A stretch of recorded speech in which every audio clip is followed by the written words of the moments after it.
ओम शांति। ओम शांति। ओम शांति। आज बाबा कह रहे मीठे बच्चे, याद की यात्रा से ही तुम्हारी कमाई जमा होती है। जितना हम याद करते हैं उसी से ही कमाई जमा होती है। तुम घाटे से फायदे में आ जाते हो। घाटा था ना, पहले देह अभिमान में याद करते थे तो भगवान का परिचय नहीं था, तो घाटा ही हो रहा था। अभी हम लोग पहचान गए भगवान को, तो अपने पहचान करके बाबा तक पहुँचते हैं मन बुद्धि से और याद करते कि बाबा कैसा है, तो ये घाटे से फायदे में आ जाते हैं और विश्व के मालिक बन जाते हो। फायदा भी कितना कि हम लोग विश्व के मालिक बन जाते हैं। इस दुनिया का मालिक क्या बनना इस दुनिया का मालिक जो ख़त्म हो जाने वाला है। चारों तरफ एक बार नज़र दौड़ाएंगे तो महसूस होगा कि आज न कल तो ये घर छोड़ के जाना है। ये किराए का घर है, ठीक ही गाते हैं कि ज़िंदगी किराए का घर है। फिर यहाँ बोलते ना कि पुल बांध लेते हैं ख्वाहिशों का, वो फिर टूटता है तो दुख होता है। तो इसीलिए बाबा कहता है कि बच्चे अब सच्ची कमाई करो, बाबा को याद करो। प्रश्न है, सत्य का संग तारे कुसंग बोरे, इसका अर्थ क्या है? सत्य का संग तो आत्मा का परमात्मा के साथ संग होना चाहिए, आत्मा का आत्मा से जोड़ होना चाहिए। तो बाबा कहता है कि जब तुम बच्चों को सत्य का संग अर्थात बाप का संग मिलता है तो तुम्हारी चढ़ती कला हो जाती है। रावण का संग कुसंग है, उसके संग से तुम नीचे गिरते हो। रावण तुम्हें डुबोता है आकर्षण में फंसाकर, दुनियावी आकर्षणों के पीछे लुभाता है और उसके बाद डुबा देगा। वो कुछ पल के लिए मेहमान है, आपको देखेगा कि आप आकर्षित होने लगे, उसके बाद किनारा कर देगा। इसलिए आकर्षित नहीं होना है, चाहे देह हो, चाहे देहधारी हो, चाहे वस्तु वैभव हो, यहाँ कुछ भी अपना नहीं है। तो बाप पार ले जाने आता है। बाप की तो कमाल है जो सेकंड में ऐसे संग देते हैं, ऐसा संग देते हैं। बाप की कमाल है जो भगवान सामने से तो नहीं नजर आता है, लेकिन ऐसा गुप्त संग दे रहा है बाबा कि उसके साथ रहते रहते हर चीज़ से डिटैचमेंट भी और हर चीज़ को एंजॉय भी कर रहे हैं, सब कुछ कर रहे हैं। तो तुम्हारी गति आवाज़ कम हो रहा है। तो बाबा कहता है कि कमाल है उसकी जो दिखता नहीं है बाबा, लेकिन उसके अनुभव को अपने अनुभव में समाते हैं ना, परमात्मा की शक्तियों को अनुभव करते हैं और उसके अनुभव में आकर ऐसा मतलब प्यार मिलता है बाबा से कि पुराना स्वभाव संस्कार सब क्या करते, किनारा करना शुरू कर देते अपने आप। होता है ना, मतलब कोई जीत जोर जबरदस्ती तो नहीं। लगता है कि क्या फ़ायदा ऐसा ज़िंदगी से जो ख़त्म हो जाएगा और कुछ जमा करके भी नहीं जाएंगी। तो मन में बार बार ख्याल आता है और जब ख्याल आता है तब क्या कहते हैं कि बाबा अगर पुराना किचड़ा है तो तुम ले जाओ बाबा और अच्छाई दे दो, क्योंकि हर घड़ी अंतिम घड़ी है। तो ऐसा संग देते हैं जिससे तुम्हारी गति और सदगति दोनों हो जाती है, मुक्ति भी और जीवन मुक्ति। मतलब यूज भी कर रहे हैं अच्छे से और मन में विचार चलाते ये मेरे काम का नहीं, अभी ख़त्म हो जाएगा, सब यहीं रह जाएगा। दोनों तरह से हम लोगों का बैलेंस चलता है, इसीलिए उसे जादूगर भी कहा जाता है। जादूगर भी है क्योंकि कैसे यहीं रहते हुए भी अनासक्त बना देता है, सब कुछ यूज करते हुए भी अनासक्त बना देता है। ओम शांति। बच्चे याद में बैठे थे, इसको कहा जाता है याद की यात्रा। बाप कहते हैं योग अक्षर काम में ना लाओ, योग अक्षर काम में ना लाओ। इसलिए बाबा कहता है कि योग में लोग सोचते हैं कि बैठकर योग करना है, हठ योगी बन जाना है, लेकिन इसीलिए योग हटा दे रहे। बाबा को याद करो, याद करने में कभी भी याद कर सकते। आप रास्ते में चल रहे हैं, आप इधर उधर जो ध्यान देते हैं उसका घर कैसा है, उसको वो लोग कैसे रह रहे, वो लड़ाई हो रहा, इससे अच्छा कि आप अंदर में चिंतन करते आएँ कि हम कहीं फंस तो नहीं रहे, कहाँ मेरा लगाव झुकाव है, कहाँ टकराव है, बाबा इसको तुम ले लो, इसको ठीक करो, मेरे अंदर क्या कमी, ये सब चिंतन करें जब आए तो आपको बात करने का ज़रूरत भी नहीं पड़ेगा किसी से, आप बाप से बात करते आ रहे हैं। तो वह आत्माओं का बाप परम पिता पतित पावन है, उस पतित पावन को ही याद करना। बाप कहते हैं देह के सभी संबंध को छोड़कर एक बाप की याद में रहो, एक बाप की याद में रहना। कहते हैं ना आप हुए मर गई दुनिया, तो आप मरे कि नहीं, जिंदा हैं। आप मर गए कि जिंदा हैं? जन्म से मर कर नए जन्म शरीर भान से मरते जा रहे हैं, आत्मा समझना ही मर जाना है। तो हम आत्मा समझ रहे हैं कि अभी भी जिंदा हैं देह भान में। आत्मा समझ कर चल गए तो समझ में आ गया कि मैं आत्मा हूँ, यानी देह भान से मर गए। तो आप हुए तो मर गई दुनिया। ये दुनिया फिर लगने लगा कि कुछ भी नहीं, कुछ देर के लिए मेहमान है।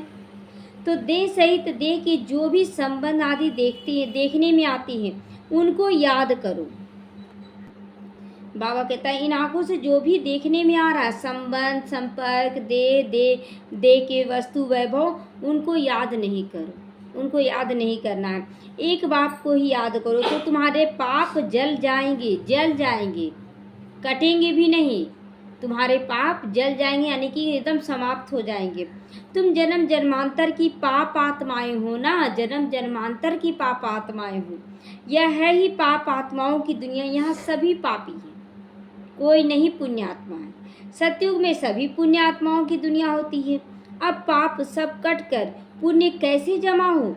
बाप की याद से जमा होगी। बाबा को याद करेंगे तो ही जमा होगा, क्योंकि पाप भी कटेगा बाप की याद से। और हमेशा हम सोचेंगे अच्छा सोचे, अच्छा बोले, मुरली याद आएगा। तो आत्मा में मन और बुद्धि है ना, तो आत्मा को बुद्धि से याद करना है। बाप कहते हैं तुम्हारे जो भी मित्र संबंधी हैं उनको तुम भूल जाओ, जो भी मित्र संबंधी उनको भूल जाओ। वह सब एक दो को दुख देते हैं, हर एक पाप करते हैं। जो काम कटारी चलाते हैं, दूसरा पाप फिर क्या करते हैं? जो सभी का सद्गति दाता है, बच्चों को बेहद का सुख देते अथवा स्वर्ग का मालिक बना देते हैं, उसे सर्वव्यापी कह देते हैं। दूसरा पाप क्या करते हैं? एक तो देहधारियों को याद करते हैं, दूसरा क्या करते हैं?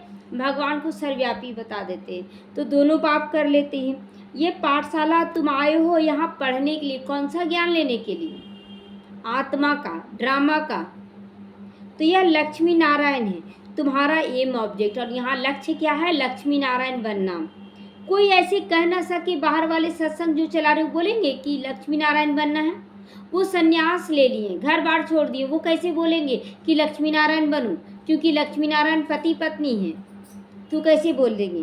तो तुम जानते हो अभी हमको पवित्र बनकर पवित्र दुनिया का मालिक बनना। पवित्र दुनिया का मालिक कोई साधु सन्यासियों को नहीं दिखाया जाता है, वहाँ का मालिक तो लक्ष्मी नारायण एक युगल है। तो यहाँ घर गृहस्थ में रहते हम लोगों को पवित्र बनना है। हम विश्व के मालिक थे पूरे 5000 वर्ष में। देवी देवता विश्व के मालिक है ना, कितना ऊंचा पद है। जरूर यह बाप ही बनाएंगे, दूसरा किसी में ताकत नहीं जो बनाए। बाप को ही परम पिता परमात्मा कहते हैं, उनका असुल नाम शिव है। फिर बहुत नाम रख देते हैं। ये सब नाम जो है कर्तव्यवाचक नाम है, जो कर्तव्य वो करके गए। जैसे बॉम्बे में बबुलनाथ का मंदिर है, तो बबुल कांटों को कहा जाता है, कांटों का पौधा होता है बबुलनाथ। और बबुल से क्या बनाते? कांटों से फूल बना देते हैं। कांटों के जंगल को फूलों का बगीचा बनाने वाला, इसलिए बबुल नाथ कहते हैं, नाथ बनते हैं। नहीं तो उनका असली नाम तो शिव ही है। इनमें प्रवेश करते हैं तो नाम शिव ही रहता है। तुमको इन ब्रह्मा को याद नहीं करना है, यह तो एक देहधारी है। तुमको याद करना विदेही को, जिसका अपना कोई देह नहीं है। तो तुम्हारी आत्मा पतित बन गई है, उनको पावन बनाना है ना, शरीर को भी तो पावन बनाना है। यही संस्कार भरना सारी कर्मेंद्रियों में। कहती भी है महान आत्मा, पाप आत्मा। महान आत्मा नहीं कहती अपने को परमात्मा व ईश्वर कह ना सके। महान परमात्मा नहीं कहते हैं, कहते हैं महान आत्मा कहते हैं। पाप परमात्मा, पाप पुण्य परमात्मा नहीं कहते हैं। अपने को परमात्मा व ईश्वर तो कभी कह ही नहीं सकते हैं। कहती भी है महात्मा, पवित्र आत्मा। सन्यासी सन्यास करती है, इसीलिए पवित्र आत्मा है। बाप ने समझाया वह भी सभी पुनर्जन्म ही लेते हैं, क्योंकि विकारों से जन्म लेते हैं, विकारियों का खाते हैं। अब लोग पूछेंगे ना, आप लोग भी तो विकारियों का खाते हैं। तो हम लोग बाबा के भंडारे से अभी खाते हैं, वो ज्ञान पहले नहीं था। हम लोग मांगने तो नहीं जा रहे हैं। और यहाँ पर कौन सी आत्मा देती है? जो पवित्र, जो ज्ञान में है। यानी कि वो उसका मन बुद्धि पवित्र हो रहा है। अब बहुत बच्चे पवित्र नहीं भी बन रहे, ज्ञान तो है ना कि मैं आत्मा हूँ, और भंडारे में कौन डाल रहा है। अब ये कहेंगे समर्पित ऐसे खाएंगे हम लोग, तो हम लोगों को क्या करना, योग का वाइब्रेशन से उसको शुद्ध करना है। हर सवाल का जवाब योग का प्रयोग है। तो देहधारियों को पुनर्जन्म तो जरूर लेना पड़ता है। विकार से जन्म लेकर फिर बड़े बालिग बन जाते हैं, तो संन्यास कर लेते हैं वो लोग। देवताएं तो ऐसे कभी नहीं करते, संन्यास नहीं करते हैं। वह तो एवर पवित्र रहते हैं, मतलब बचपन से लेकर बुढ़ापे तक देवी देवता पवित्र रहते हैं, इसीलिए वहाँ बुढ़ापा नहीं आता है। अब इसीलिए देवी देवताओं का हमेशा युवावस्था एकदम मासूमियत दिखाते हैं। अब ऐसे भी बाबा कहता है ना, देवी देवताओं का उम्र कितना नजर आता है, चाहे वो 150 वर्ष के क्यों ना हो जाए, लगेगा 20 से 25 वर्ष के हैं, बस इतना ही। 30-35 वर्ष के भी नजर नहीं आते हैं। तो बाप अभी तुमको आसुरी से दैवी बनाते, दैवी गुण धारण करने से दैवी संप्रदाय बनोगे। दैवी संप्रदाय रहते हैं सतयुग में, आसुरी संप्रदाय रहते हैं कलयुग में, और अभी संगम युग है। तो अब तुमको बाप मिला है, कहते हैं तुमको फिर दैवी संप्रदाय बनना जरूर है। अभी हम ईश्वरीय संप्रदाय के बन रहे हैं, तुम यहाँ आए हो दैवी संप्रदाय का बनने के लिए, ज्ञान ले रहे। दैवी संप्रदाय वालों को अथाह सुख मिलता है। इस दुनिया को कहा जाता है हिंसक, देवताएं होते हैं अहिंसक, यहाँ के लोग हिंसक होते हैं, हर तरह से मारपीट काम क्रोध आता रहता है। बाप कहते हैं मीठे मीठे रूहानी बच्चों, बाप को याद करो, कहीं भी बैठे हैं तो बाबा को याद करो। तुम्हारे जो गुरु लोग हैं वह भी देहधारी, उनको भी याद मत करो, वो एक देहधारी हैं। अभी तुम आत्माओं को परमात्मा बाप की को याद करना है। सुख तब मिलेगा जब तुम पुण्य आत्मा बनोगे। एक तो बाबा को याद करेंगे, दूसरा सुख कब मिलेगा, जब आप पुण्य कर्म करेंगे। पुण्य कर्म माना जो सामने वाले को शांति का, सुख का जो जरूरत है वही दे। आपके पास क्या है वो नहीं, जो सामने वाले को जरूरत वो दे। आपके पास सुख, शांति, आनंद, प्रेम, पवित्रता, शक्ति सब है, लेकिन ये चेक करना होगा ना सामने वाले को क्या चाहिए, तो ये चेक करके देना है। 84 जन्मों के बाद ही तुम पाप आत्मा बन जाती हो। अभी तुम पुण्य जमा कर रहे हो, पुण्य आत्मा बने नहीं हो, जमा कर रहे हैं। जब भरपूर हो जाएंगे तो पुण्य आत्मा कहलाएंगे। योग बल से पापों को खत्म करते हो। इस याद की यात्रा से तुम विश्व के मालिक बनते हो। तुम विश्व के मालिक थे न सही, थे तो सही ना, तो फिर वहाँ कहाँ गए, वह भी बाप बताते। तुमने 84 जन्म लिए, सूर्यवंशी चंद्रवंशी बने। कहते ना भक्ति का फल भगवान देते हैं, तो भगवान कोई देहधारी को नहीं कहा जाता है, वह तो निराकारी शिव हैं। उनका शिवरात्रि मनाते हैं, जरूर आता होगा ना, बिना आए कैसे किसी का जन्मदिन मनाएंगे। तो तुम्हारे समान जन्म नहीं लेता हूँ मैं, मुझे शरीर का लोन लेना पड़ता है, वो भी बूढ़े शरीर का लोन लेना पड़ता है। मुझे अपना शरीर नहीं है, अगर होता तो उसका नाम अलग होता। ब्रह्मा नाम तो इनका पड़ा है ना, दादा लेखराज का जब दूसरा जन्म हुआ तो उनका नाम ब्रह्मा पड़ा, दूसरा जन्म माना शूद्र से ब्राह्मण बने। तो इसने संन्यास किया, तब जाके इसका नाम ब्रह्मा रखा गया। तुम तो हो ब्रह्मा कुमार कुमारियां, नहीं तो ब्रह्मा कहाँ से आया। ब्रह्मा है शिव का बेटा, ब्रह्मा है सबसे पहला बच्चा।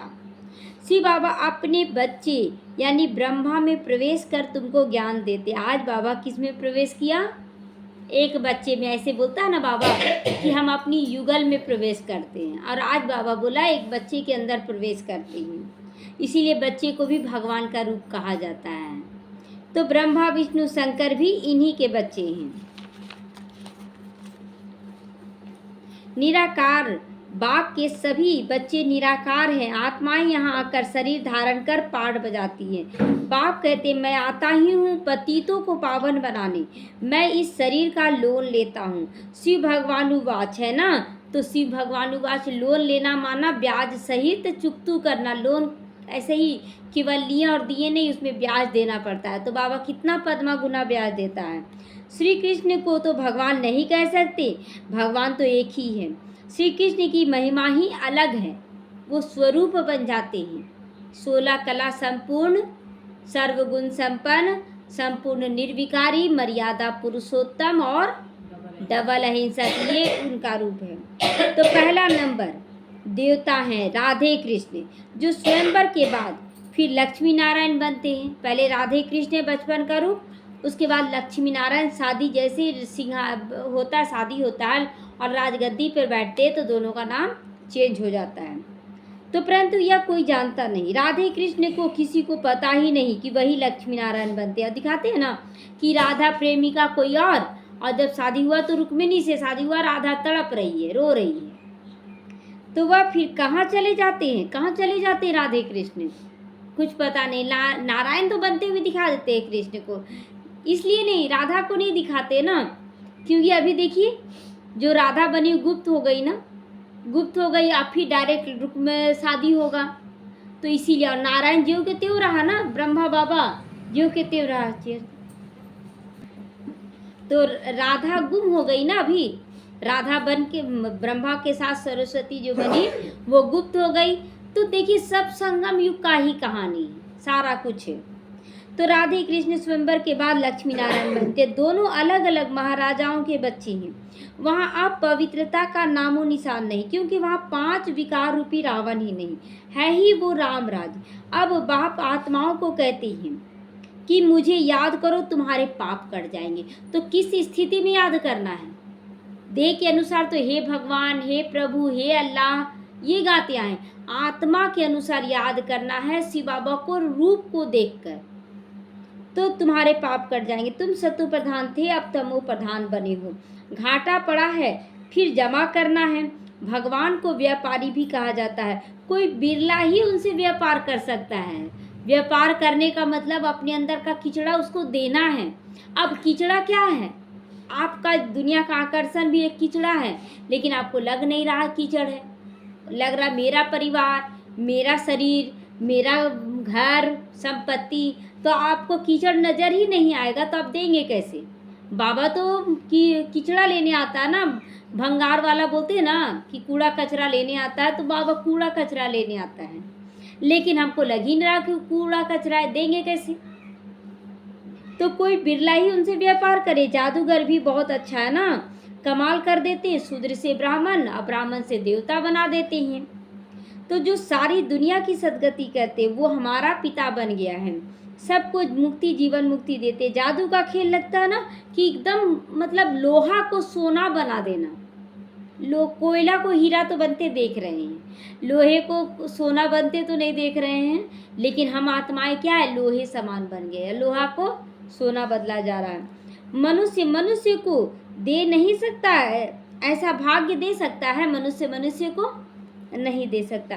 तुम 63 जन्म भक्ति करती आए हो, इस भक्ति से कोई ने सदगति को पाया? एक भी बता दे कि कोई बहुत सुखी हो गया?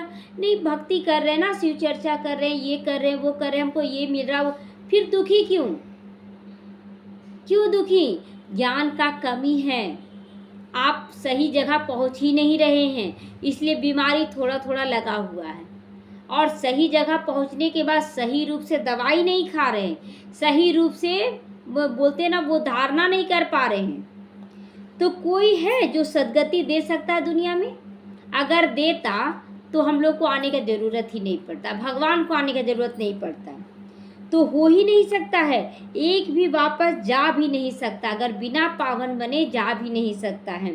बेहद का बाप ही आकर सबको वापस ले जाते हैं। कलयुग में अनेक राजाएं हैं, तुम वहाँ बहुत थोड़े राज्य करेंगे। सतयुग में बहुत थोड़ा का राज्य चलेगा, त्रेता युग में भी थोड़ा, द्वापर से बढ़ना शुरू हो जाएगा। लेकिन ये बात तय है कि जो बाबा के बच्चे वही राजा बनेंगे, क्योंकि कुछ तो कला जमा जरूर करेंगे, ज्ञान सुनते सुनते। नो कला ऐसा तो कोई जाएगा ही नहीं, तो जिसके पास कला है वही राजा के पद पर बैठेगा, भक्ति मार्ग वाली नहीं। तो बाकी सब आत्माएं मुक्ति में चली जाती है, तुम जाते हो जीवन मुक्ति में, वाया मुक्ति धाम में। यह चक्र फिरता रहता है। तुम आत्माओं का को दर्शन हुआ है सृष्टि चक्र का, रचयिता का, रचना की आदि मध्य अंत का दर्शन ही न करवा रहा है बाबा मुरली के दौरान कि आप कौन हैं, आपका घर कहाँ है, आपका भाग्य क्या है, सब कुछ बता रहा है, दर्शन करा रहा है। तुम ही इस ज्ञान से नर से नारायण बनते हो। देवताओं की राजधानी स्थापन हो गई, फिर तुमको ज्ञान की दरकार नहीं रहेगी, पढ़ने की दरकार नहीं रहेगी। फिर ये मुरली जब देवी देवता बन जाएंगे तो वहाँ मुरली चलेगा, सतयुग में नहीं चलेगा। वहाँ देखते हैं पढ़ाई भी क्या होगा, जैसे कि आप मन बुद्धि में मर्ज कर रहे हैं कि ऐसा होना चाहिए सेवा, तो वहाँ पेंटिंग का रूप ले लेगा, वो सुंदर सुंदर पेंटिंग बनाएंगे। तो भक्तों को भगवान ने फल दिया, आधा कल्प सुख का। फिर रावण राज्य में दुख शुरू होता है। आहिस्ते आहिस्ते सीढ़ी उतरते हो तुम। सतयुग में तो एक दिन जो बीता सीढ़ी उतरनी होती है। बाबा कहते वहाँ एक एक दिन पॉइंट बाय पॉइंट सीढ़ी उतरेंगे। तुम 16 कला संपूर्ण बनते हो, फिर सीढ़ी उतरते ही रहते हो। सेकंड बाय सेकंड टिक टिक होती रहती। जैसे घड़ी टिक टिक होता है तो सुबह से शाम होता है कि नहीं, तो उसी तरह वहाँ पर होता है। सतयुग से कलयुग आता है, उतरते ही जाते हैं। समय बीतते बीतते इस जगह पर आकर पहुँच गए हो, इस जगह पे संगम युग पर। तो बाबा कहता है कि देखो उतरते उतरते कहाँ आप पहुँचे हो, एकदम लास्ट कलयुग में। आप कलयुग में जैसे ही आते हैं वैसे ही फिर बाबा अपनी गोद में लेता है, संगम युग में आ जाते हैं। तो वहाँ भी ऐसे ही घड़ियाँ बीतती जाएंगी। सतयुग में भी ऐसे ही घड़ियाँ बीतेंगी, वहाँ घड़ी नहीं होगा लेकिन समय बीतेगा। हम सीढ़ी चढ़ते एकदम फट से, सीढ़ी चढ़ जाते फट से ऊपर, एकदम कलयुग से सतयुग में पहुँच जाते हैं। और उतरने में कितना धीरे धीरे उतरते हैं। फिर सीढ़ी उतरनी है जू मिसल। बाप कहते मैं सभी का सदगति करने वाला हूँ, सबका सदगति दाता हूँ। क्योंकि जितनी भी आत्माएं जन्म लेगी, चाहे कलयुग में 1-2 जन्म भी लेगी, तो उसको भी जीवन मुक्ति मिलता है ना। 3/4 से ज़्यादा सुख, 1/4 से कम सुख। जैसे 2 जन्म है तो 3/4 से ज़्यादा मतलब 1 जन्म पूरा सुखी, दूसरा जन्म भी आधा से ज़्यादा सुखी, और थोड़ा सा समय दुख। तो ऐसे 2 जन्मों का भी हिसाब किताब है। 3/4 से ज़्यादा मतलब 75% से ज़्यादा सबको सुख बाबा देगा। मनुष्य की सदगति कर न सके क्योंकि वह विकार से पैदा होता है, पतित है। वास्तव में श्री कृष्ण को भी सच्चा महात्मा कह सकते हैं, श्री कृष्ण को सच्चा महात्मा कह सकते हैं। यह महात्मा लोग तो फिर भी विकार से जन्म लेते हैं, फिर संन्यास करते हैं। वह तो संपूर्ण देवता है कृष्ण, इसलिए महात्मा हो गया। देवताएं तो सदैव पवित्र हैं, उनमें कोई विकार कभी भी नहीं होता। उनको कहा ही जाता निर्विकारी दुनिया, इसको कहा जाता है विकारी दुनिया। नो प्यूरिटी, चलन देखो कितनी खराब है। देवताओं की चलन तो बड़ी अच्छी होती है, यहाँ चलन देखते हैं कैसा खराब होता है। न चाहते हुए भी आंखें कहाँ पहुँच जाती है, शरीर को देखने के लिए पहुँच ही जाती है और आपको दिखा देती है। लेकिन फिर आत्मा याद करती नहीं, यहाँ देखो आत्मा को देखो, सब उनको नमस्ते करते हैं। कैरेक्टर उन्हों के अच्छे हैं ना, तब तो आप पवित्र मनुष्य उन पवित्र देवताओं के आगे जाकर माथा टेकते हैं और बोलते हैं आप, मैं तो दास, आप तो स्वामी हूँ। तो अभी तो लड़ना झगड़ना क्या क्या लगा पड़ता है, बड़ा हंगामा है। अभी तो रहने की जगह नहीं है, चाहते हैं मनुष्य कम हो जाए, परंतु यह तो बाप का काम है ना कम करना। कितना भी आप उपाय कर रहे हैं लेकिन मनुष्य कम हो रहा है क्या? जो आ चुका वो तो जन्म लेगा ना। सतयुग में बहुत थोड़े मनुष्य होते हैं, इतने सब शरीरों को कि होलिका हो जाती है, होलिका दहन होता है। कोई एक की होलिका नहीं होती है, यहाँ सारे विकारी मनुष्यों की होलिका होगी। बाकी सभी आत्माएं चली जाती है अपने घर, पवित्र धाम, स्वीट धाम। सजाएं तो नंबरवार भोगते जरूर हैं। जो पूरा पुरुषार्थ कर विजय माला का दाना भी बनते हैं, वह सजाओं से छूट जाते हैं। माला एक की तो नहीं होती ना, एक मोती से माला तो नहीं बन जाएगा। जिसने उन्हों को ऐसा बनाया वह फूल है, फूल हैं। कौन बनाया, करके कौन दिखाया? ब्रह्मा बाबा और मम्मा। तो उन लोग दोनों को मेरू कहा जाता है, बनाने वाला शिव बाबा। तो माला में क्या होता है, नीचे फूल होता है, दोनों तरफ मेरू दाना, उसके बाद रुद्राक्ष माला। तो फिर है मेरू, मेरू है ब्रह्मा सरस्वती प्रवृत्ति मार्ग है ना। तो जोड़ी की माला बनती है, सिंगल की माला नहीं होती है, सिंगल की माला नहीं होती। ये सब राज पहले हम लोग नहीं जानते थे कि माला में ऐसा क्यों बनाया। सन्यासी लोग बनाए जरूर लेकिन वो भी नहीं बता सकते थे। सन्यासियों की माला होती ही नहीं, वह तो निवृत्ति मार्ग वाले, वह प्रवृत्ति मार्ग वालों को ज्ञान दे न सके। अगर ज्ञान देंगे तो पवित्र बनने बिगर उनको हद का संन्यास कराना पड़े, वह तो हठ योगी हो जाएगा। फिर तो ज्ञान क्या देंगे? घर गृहस्थ में रहते पवित्र बनो, जो खुद भाग गए हैं वो दूसरों को कैसे बोलेंगे? तो यह है राजयोग। रजाई प्राप्त करने के लिए बाप तुमको ये राजयोग सिखाते हैं। बाप हर 5000 वर्ष के बाद आते। आधा कल्प तुम रजाई करते हो सुख में जाने के लिए, फिर रावण राज्य में आहिस्ते आहिस्ते तुम दुखी हो पड़ जाते हो। इसको कहा जाता है सुख और दुख का खेल खेल रहे हैं।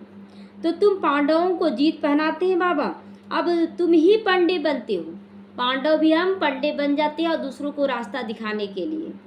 घर जाने की यात्रा कराते हो, वह यात्राएं तो मनुष्य जन्म जन्मांतर कराती आए हैं। अब तुम्हारी घर जाने की यात्रा, कौन सा घर? कम से कम परम धाम तो सब कोई जाएगा, तो परम धाम का ही तो रास्ता दिखा दें। उसके बाद जो बच्चे निकलेंगे उसको बैकुंठ का भी रास्ता दिखाएंगे जो हम लोग सीखे हैं। तो बाप आकर सबको मुक्ति, जीवन मुक्ति का रास्ता बताते हैं। तुम जीवन मुक्ति में, बाकी सब मुक्ति धाम में चले जाएंगे। हाहाकार के बाद जय जयकार जरूर होती है। मतलब जितना ज़्यादा निंदा होगा फिर स्तुति भी उतना ज़्यादा होगा, जितना हाहाकार उतना जय जयकार। तो अभी एक कलयुग का अंत है। आपते तो बहुत आनी है, आफत तो बहुत सारा आएगा। फिर उस समय तुम याद की यात्रा में रह नहीं सकोगे, क्योंकि हंगामा बहुत हो जाएगा। इसीलिए बाप कहते अब याद की यात्रा को बढ़ाओ तो पाप भस्म हो जाएंगे, फिर जमा भी करो। बाबा कहता ना कि पाप भस्म कब होंगे? जब हम बाबा को याद करेंगे। क्यों? देहधारियों से दुख मिल रहा है, क्यों ना हम न्यारा बन जाए, एकदम कम से कम बातचीत करें, बस काम भर करें, न्यारा हो जाए। फिर सामने वाला कुछ भी समझे उसके अंदर माया है, तो माया का प्रवाह हमको नहीं करना। जाओ माया, तुम्हारे से कोई लगाव नहीं रखना है। तो बाबा कहता जितना आप बाबा को याद करेंगे पाप भस्म होगा और जमा का खाता भरपूर होगा। सतो प्रधान तो बनो पहले। बाप कहते मैं हर कल्प के पुरुषोत्तम संगम युग पर आता हूँ। यह बहुत छोटा सा ब्राह्मणों का युग है, ये बहुत छोटा सा युग भी है और ब्राह्मण का कुल भी बहुत छोटा है, बहुत कम बच्चे आते हैं ना। ब्राह्मणों को की निशानी चोटी दिखाती है, पूरा बाल तो नहीं दिखाती है, इसीलिए ब्राह्मणों की चोटी दिखाते हैं। मतलब कुछ बाल को चुनकर चोटी रख लिया जाता है ब्राह्मण। तो ब्राह्मण देवता फिर बनते हैं, फिर क्षत्रिय, वैश्य, शूद्र, ये चक्र फिर फिरता ही रहता है। ब्राह्मणों का बहुत छोटा कुल होता है। इस छोटे से युग में बाप आकर तुमको पढ़ाते हैं। बहुत छोटा सा कुल है, बहुत छोटा सा युग है और बाबा इसी समय आकर लायक बनाते हैं। तुम बच्चे भी हो, स्टूडेंट हो, फॉलोवर्स भी हो, दोनों हैं। फॉलो किसको कर रहे हैं? ब्रह्मा बाबा मम्मा दोनों को कर रहे हैं फॉलो। एक के ही होते हैं ना, ऐसा कोई होता नहीं जो बाप भी हो, शिक्षा देने वाला टीचर भी हो और सृष्टि के आदि मध्य अंत का ज्ञान देता हो, फिर साथ में भी ले जाए। ऐसा कोई है? बाप टीचर हो सकता है, सतगुरु नहीं हो सकता जो साथ ले जाए। तो ऐसा कोई मनुष्य हो न सके। यह बातें अभी तुम समझती हो। सतयुग में भी पहले पहले बहुत छोटा झाड़ होगा, बहुत छोटा, 9 लाख का मात्र होगा, उसके बाद 2-3 करोड़ होगा, फिर त्रेता युग में बढ़ेगा और लास्ट में 33 करोड़ होगा। तो बाकी सब शांति धाम में चले जाएंगे। बाप को कहा जाता है सभी का सदगति दाता। बाप को बुलाते हे पतित पावन बाबा आओ। क्यों? हम पतित बनकर दुखी हो रहे, आओ हमें पावन बनाओ। दूसरी तरफ फिर कहते परमात्मा कुत्ते बिल्ली पत्थर ठीक कर सब में है। तो फिर किसको बुलाना? जो यहीं पर है उसको क्यों बुलाएंगे? जो दूर में उसको बुलाया जाता है ना। अब जब मेरे में भी भगवान, तुम्हारे में भी भगवान, पत्थर ठिक्कर में भी भगवान, कुत्ते बिल्ली में, फिर बुलाएंगे क्यों? उन्हीं लोग को भगवान मान लो। तो बेहद के बाप का अपकार करते हैं। बाप जो विश्व का मालिक बनाते हैं उनको डिफेम करते हैं, उनको क्या गाली देते हैं, निंदा करते हैं, तो डिफेम करते हो। इसे ही कहा जाता है रावण का संग दोष में आकर हम अपने बाप की ग्लानि कर देते हैं। सत का संग तारे कुसंग डुबोए। अभी बाबा का संग में आकर किसी की भी निंदा नहीं कर सकते, हम अपनी भी निंदा नहीं कर सकते, दूसरों की तो बात छोड़िए, बाबा की निंदा नहीं कर सकते, अपनी निंदा नहीं और किसी और की निंदा नहीं, और साथ साथ प्रकृति की भी निंदा नहीं कर सकते। बहुत तेज बारिश हो रहा है, बहुत तेज बारिश हो रहा है, कब? ये नहीं, बारिश हो रहा, अपनी जगह में हो रहा। अगर आपको रुकना है तो प्रकृति माँ से आह्वान करें प्यार से, हे प्रकृति माँ हमको जाना है, कुछ देर के लिए आप विराम करें और हमें रास्ता दें। इस तरह से आह्वान करना प्रकृति को। लेकिन क्या होता है, बोल ही दे देते हैं, कैसे करेंगे, क्या करेंगे, बहुत तेज बारिश, थोड़ा देर बाद हो जाता। बोलते हैं गलत शब्दों से, अच्छे शब्दों से बोलना है। तो तुम गिरने लग पड़ते हो, बाप आकर तुम्हारी चढ़ती कला करते। यही सब चढ़ती कला है कि आप एनी टाइम अपनी नम्रता से अपना परिचय दे, नम्रता से परिचय दे प्रकृति को। कब छूटेगा पानी, ये नम्रता नहीं है। हे प्रकृति माँ, आप थम जाएं थोड़ा देर। तो बाप आकर मनुष्य को देवता बनाते हैं तो सभी का भला हो जाता है। अभी तो सब यहाँ है, बाकी जो रहे हुए वो आते रहते हैं, मतलब अब आ चुके हैं, पहले नहीं आए थे बाबा के समय में। तो जब तक निराकारी दुनिया से सब आत्माएं आ जाएंगी तब तुम इम्तिहान में नंबरवार पास होते जाओगे, मतलब वहाँ से आ जाएंगी, इधर से जाती चली जाएंगी। इसको कहा जाता है रूहानी कॉलेज। रूहानी बाप रूहानी बच्चों को पढ़ाने आते हैं। रावण राज्य आया, फिर शरीर छोड़ा, पवित्र राजा बनी और पवित्र देवताओं के आगे माथा टेकने लगे। महल महल में मंदिर रहेगा, हर एक के महल में मंदिर रहेगा। और राधे कृष्ण और लक्ष्मी नारायण का मंदिर पहले बनेगा, उसके बाद सीताराम का मंदिर बनेगा। द्वापर युग में केवल इन्हीं लोग का होगा मंदिर, लास्ट में फिर धीरे धीरे, मतलब संगम जो बोलते हैं उसमें आने लगता है। तो आत्मा ही पतित और अथवा पावन बनती है। आत्मा पतित तो शरीर भी पतित मिलता है। जैसा आप सोना रखेंगे वैसा ही ना जेवर बनेगा। तो सच्चे सोने में खाद पड़ जाती। कौन कौन सी खाद अभी पड़ी हुई है? चांदी का खाद पड़ा, कॉपर का खाद पड़ा, लोहे का खाद पड़ गया ना सोने में, तो खाद का जेवर हो गया। अभी देखते हैं ना, सोने के अंदर भी लोहा घुसा देते हैं और सुनहरा पॉलिश कर देते हैं। अब आत्मा से खाद कैसे निकले? अब आत्मा में विकारों का खाद पड़ा, कमी कमजोरियों का खाद पड़ा। तो योग अग्नि चाहिए इसके लिए, उसके लिए अग्नि चाहिए सोना को पवित्र बनाने के लिए, और यहाँ योग अग्नि चाहिए। उनसे तुम्हारे विक्रम विनाश हो जाएंगे। आत्मा में चांदी तांबा लोहा पड़ गया, यह भी खाद है, यही खाद है ना।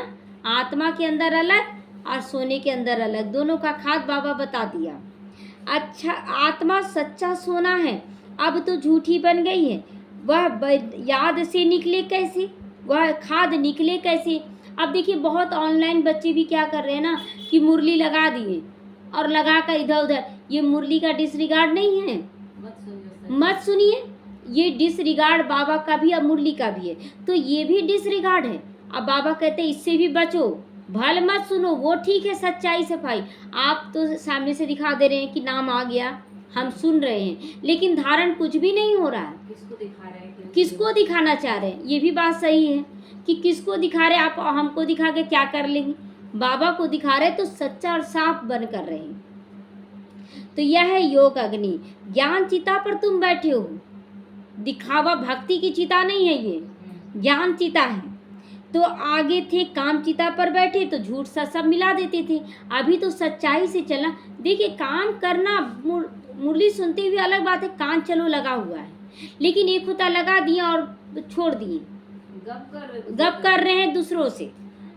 तो बाप ज्ञान चिता पर बिठाते हैं, सिवाय ज्ञान सागर बाप के और कोई ज्ञान चिता पर बैठा ना सके। कभी कभी ऐसा सुनते हैं कि मुरली इधर चल रहा, उधर आवाज पे आवाज हो रहा है, सुनाई जाएगा वैसे में। तो मनुष्य भक्ति मार्ग में कितनी पूजा करते थे रहते, लेकिन किसी को जानते नहीं। आप पूजा भी कर रहे ना, इधर आ रहे हैं, थोड़ा सा अगरबत्ती दिखाकर आ रहे हैं, तो आप भगवान में ध्यान कहाँ है? एक अगरबत्ती पकड़े हुए हैं और आप जा रहे हैं उधर, ध्यान उधर है, नाश्ता बनाना, अच्छा आ रहे, भगवान से बातचीत कहाँ हो रहा है? यही चीज ज्ञान मार्ग में हो रहा है।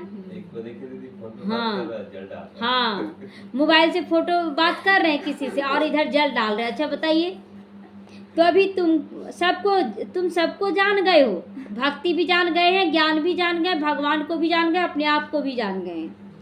तुम सब देवता बनते हो ना, तो फिर पूजा की बात ही खत्म हो जाती है। जब तुम खुद ही देवता बन रहे हो, अब पूजा की बात नहीं है, सच्चाई सफाई की बात है।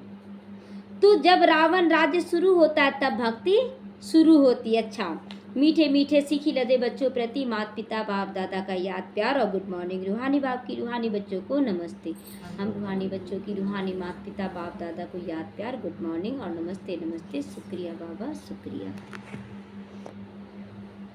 धारणा के लिए आज मुख्य सार है, सजाओं से अगर मुक्त होना है तो विजय माला का दाना बनने का पुरुषार्थ करो। ये सब सच्चाई, सफाई, सादगी, ये तीनों का बैलेंस रखकर चलो। रूहानी पंडा बनकर सबको शांति धाम घर की यात्रा भी करानी है। ठीक है, सारे बच्चे इस ज्ञान में नहीं आएंगे, मुक्ति धाम तो सबको जाना है ना, तो सबको अच्छा कर्म सिखलाना है। याद की यात्रा को बढ़ाते बढ़ाते सब पापों से मुक्त हो जाना है। योग अग्नि से आत्मा को सच्चा सोना बनाना है, सतो प्रधान बनना है। वरदान है आज का, हर घड़ी को अंतिम घड़ी समझकर सदा एवर रेडी रहने वाले तीव्र पुरुषार्थी बनो। आशा रखते ना 10 दिन बाद हम ये कर लेंगे, अब क्या पता 10 दिन के अंदर ही मर जाएं। हाँ, बोलते हैं ना, अच्छा 1 महीना रुकिए ना, उसके बाद हम बहुत अच्छा से करेंगे। अब 1 महीना के पहले मर जाएंगे तो बीमारी उतना ही देर जो छोड़ रहे हैं उसमें अब माया डाल दे अपना प्रकोप, तो बीमार हो जाएं तो बहुत तरह की बात हो सकता है। आप 1 महीना की छुट्टी ले रहे हैं और हो सकता है कि 6 महीना लग जाए। आपको माया बहुत तीखी है ना, बोलेगी 5 दिन 10 दिन, और उसको करते करते कितना दिन कर देगी। इसलिए अपना चार्ट अच्छे से समझें। तो अपनी अंतिम घड़ी का कोई भरोसा नहीं, इसीलिए हर घड़ी को अंतिम घड़ी समझकर एवर रेडी रहो। हर वक्त आज ही मरना है, शाम को सोने में मरते हैं ना, तो दिन भर काम किए, सोने समय मर जाते हैं, तो दिन भर हमको सब काम करना है। एवर रेडी अर्थात तीव्र पुरुषार्थी, रुकना नहीं है। ऐसे नहीं सोचो अभी तो विनाश होने में कुछ टाइम लगेगा, फिर तैयार हो जाएंगे। आपका विनाश कब हो जाएगा ये सोचकर चलना, विनाश कब होगा वो बाप का काम है, हमारा विनाश कब होगा तो नहीं है, ऐसा नहीं करना। हर घड़ी अंतिम घड़ी है, इसीलिए सदा निर्मोही, किसी में मोह नहीं, निर्विकल्प, कोई विकल्प नहीं, सिर्फ विकल्प यही बाबा समान बनना है। व्यर्थ भी नहीं, निर्व्यर्थ, कोई व्यर्थ संकल्प नहीं, फालतू नहीं ऐसा सोचेंगे ऐसा करेंगे ऐसा हो जाएगा तब करेंगे, सब व्यर्थ है, आज ही करना है। तब कहेंगे एवर रेडी, कोई भी कार्य करते रहो लेकिन अपनी स्थिति सदा उपराम रहे। बैठे आप यहाँ हैं लेकिन आत्मिक स्थिति में बैठे, कहीं भी आप कर्म कर रहे हैं आत्मिक स्थिति में एकांतवासी बने, कोई याद नहीं, तो उपराम हो, जो होगा अच्छा होगा, और जो हो रहा है अच्छा हो रहा है, जो हुआ अच्छा हुआ। ये तीनों पॉइंट लेकर चलना, कोई चिंता नहीं, कुछ नहीं। स्लोगन, अपने हाथ में लौ उठाना भी क्रोध का अंश है, अपने हाथ में लौ नहीं उठाना है कुछ भी, जो भी बाबा को समर्पण कर देना। हम कुछ ना कुछ बोल देते हैं ना, तो ये लौकिकता वाली भाषा नहीं लाना है, हमें चुप रह जाना वो मंजूर है। अलौकिक चीज भी आगे बढ़े, लौकिक बातों में फंसना नहीं है। ओम शांति।